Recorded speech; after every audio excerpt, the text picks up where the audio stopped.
बात उस समय की है जब स्वामी विवेकानंद अपने लोकप्रिय शिकागो धर्म सम्मेलन के भाषण के बाद भारत वापस आ गए थे।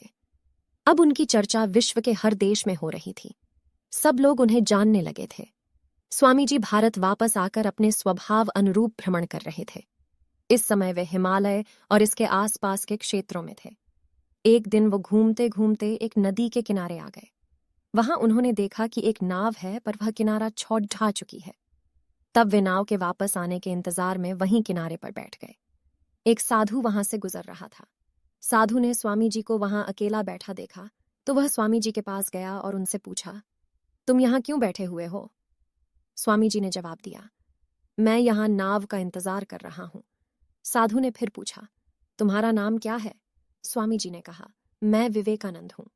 साधु ने स्वामी जी का मजाक उड़ाते हुए उनसे कहा, अच्छा, तो तुम वो विख्यात विवेकानंद हो जिसको लगता है कि विदेश में जाकर भाषण दे देने से तुम बहुत बड़े महात्मा साधु बन सकते हो।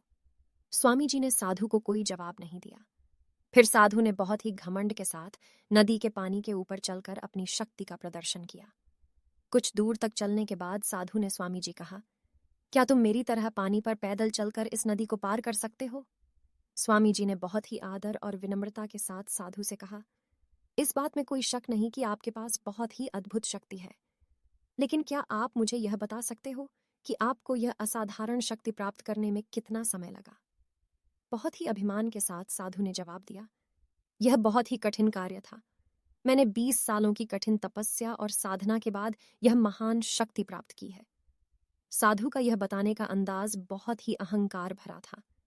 यह देखकर स्वामी जी बहुत ही शांत स्वर में बोले, आपने अपनी जिंदगी के 20 साल ऐसी विद्या को सीखने में बर्बाद कर दिए जो काम एक नाव 5 मिनट में कर सकती है।